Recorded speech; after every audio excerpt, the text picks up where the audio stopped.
Hello. This is a video to supplement the video that SoundTomb and I released a few weeks ago about a Bitcoin miner built entirely within Minecraft with redstone. What's that? Oh, it was built a year ago. How time flies. Well, this was supposed to be made months ago, but oh well, better late than never.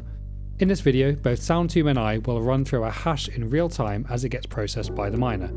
It's mostly just for interest, but if you are super keen, you can use this video to check that the machine is really doing what we say it's doing.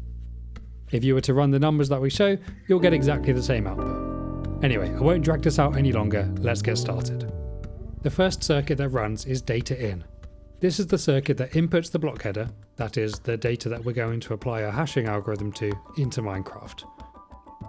The details of the circuit are explained in the main video, but the gist is that we use the 16 pages of a lectern to input hexadecimal signals into the miner. The pages are turned by a player controlled by a simple Python script that SoundTomb wrote. If he does an explanation of it, I'll link it in the description below. The orange number shows what is being input at any given time. You can see it goes pretty quick. Okay, now we're looking at the compressor. This is where the bulk of our hash function happens. We're showing three different values, W, K, E. Each value is 32 bits, and the number in subscript is the round number. The compressor is basically one big redstone loop, so when we talk about how many rounds it's been, that's how many times the data's gone through that loop. Each 512-bit chunk is going to take 64 rounds to feed into the hasher. W is one of the inputs to the compressor, and it holds the chunk data. In this case, that's the block header that we're getting from our data in circuit.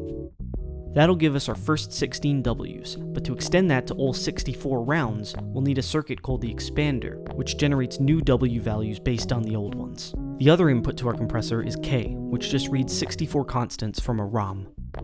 Okay, finally we're getting onto E. It's one of the 8 registers inside the compressor, labeled A to H. They're where our round starts and ends, so E is both an input and an output. It's the first register inside the compressor to be affected by new data. You can also see it really easily from the outside, which is why we've shown it. That's actually what the redstone lamps you're seeing represent, the individual bits of E. We spent, I'm going to say an embarrassing amount of time staring at these lamps trying to debug this thing. If a single bit goes wrong in any one of these rounds, the whole thing is ruined, and it's ruined in a way that you can't tell where the original thing that went wrong was, because it's all jumbled up. So, debugging this thing was fun. Can confirm it was not fun. What we should have done is create some decent debugging tools to read the outputs automatically or something. That would have been a way better use of time than manually reading a bunch of redstone lamps just to test if something has worked. It is amazing quite how fluent you can get at reading the redstone lamp outputs though after a bit of practice. I would say that it's a skill that's worth learning and I would recommend it, but it isn't and I don't. The state is going to be the final output of each chunk or hash. While the compressor was running, we set it to some constants defined by the NSA. Now that all 64 rounds are done, the registers in the compressor get added to the current value of the state. Now we're on to the second chunk, and we're going back to the data in circuit. This is what's left of the block header that couldn't fit into the first chunk. The numbers in blue are just padding that's the same every time. This is also the chunk that has the n-bits value, which is what we're going to use to generate the target later. We don't do anything overly fancy to detect when we're reading the n-bits value in order to grab it. Since it always appears at the same point in the block header, we just wait a set amount of time and copy the n-bits value when it comes through the normal data in circuit. From here, it can be sent to the target circuit, which is in a completely different part of the miner. Now we're going to feed our second chunk into the compressor and wait for all the rounds to be done. While this is running, we'll run through some frequently asked questions from the initial video, in no particular order. 1. Can you mine other cryptocurrencies on this? In short, no. This is built specifically to do one job, mine Bitcoin. As such, it can't really do anything else. This said, some other cryptocurrencies use the same hashing algorithm as Bitcoin, SHA-256. Although it would take extensive addition and modification, the hashing section of the miner could in theory be used for any other purpose, crypto or otherwise, that requires SHA-256.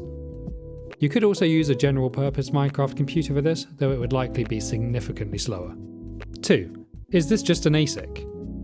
An ASIC, or Application-Specific Integrated Circuit, is a microchip designed to run one application and one application only. These are common for crypto mining as they can run the task for which they're designed much faster than a general purpose chip, like a typical GPU. As I said in the previous question, this is definitely application specific, but I'll leave it up to you whether you count this as an integrated circuit. 3. Did we just get Bitcoin in Minecraft before GTA 6? Yes, and you got this video a year later before GTA 6 as well. I've no idea if that's still a meme anymore, I don't mind either way. 4. We got various questions about specifics of the redstone in more detail. Firstly, there's now a world download. Soundtomb's about to tell you that as well, but I'm stealing his thunder, so you can go and have a look. But secondly, if some of the redstone or design decisions look a bit janky or unusual, they probably are. Though we have other relevant experience, neither of us have done much computational redstone before, so we really were just cobbling this together as we went. Anyway, I'll pass back to Soundtomb for more on the miner and some more questions afterwards too. A lot of people were asking about the world download. It's now available, link in the description. A few people were asking where they could find the music too. Some of the tracks weren't public yet when we put out the video, but they all are now. You can find them on my YouTube, Spotify, and Bandcamp. I also have a website I'm working on called beattape.net. Come on down. Okay, our second chunk is done. That means we can add the registers in the compressor to the state and get our hash. But remember, for Bitcoin, we need to find the hash of the hash. So what we're going to do is turn our state from a normal register into a shift register, and then use that as the first chunk of a new hash. You can now see the data shifting through. Then the compressor's going to do its thing one more time. While that's happening, we're going to compute the target from the n-bits value. And now a couple more questions from the comments. First off, let's clarify just how much money this makes. So there was a little bit of confusion over how much money this thing actually makes when it's connected to the network. The original number we gave was 2 Zimbabwe cents per year, and that's Zimbabwe cents from around 2009. We wanted it to be like a whole number of a currency, and to do that we had to choose a currency that was hyperinflated. I should clarify though, you don't actually get anything at the end of a year. I just averaged out the money we get from finding a successful block one time over the 7 quintillion years that would take. That's a 19-digit number. I'm going to go out on a limb and say that Bitcoin might not be around for quintillions of years, but at the same time you could also get it on the first try. As Johnny One Tap put it, 99% of Minecraft Bitcoin miners quit before they guessed the next hash. By far the thing that we got the most comments about, well, it was 2 things. Can't you just copy-paste the build and then you have more hashes? And also, why don't you just speed up the game and make more hashes? I mean, yeah, you'd get more hashes, but even if you could somehow cram thousands and thousands of hashes into the 10 minutes without lagging out the Minecraft world and deep frying your computer, it's still the worst Bitcoin miner ever. Just for some perspective, a decent Bitcoin miner can output quadrillions of hashes every single second. And even then, it's really hard to make money with it because it's consuming so much power. Okay, so now things are going to happen pretty quickly. The state is going to get updated one last time, and you're going to see a bunch of zeros. The target circuit is going to confirm that there are enough zeros to get the block reward. That's going to cause an anvil to drop on our furry friend waiting in the dungeon.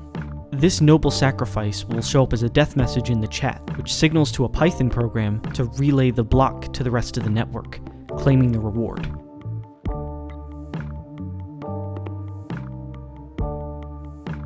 Okay, here we go. The state gets updated.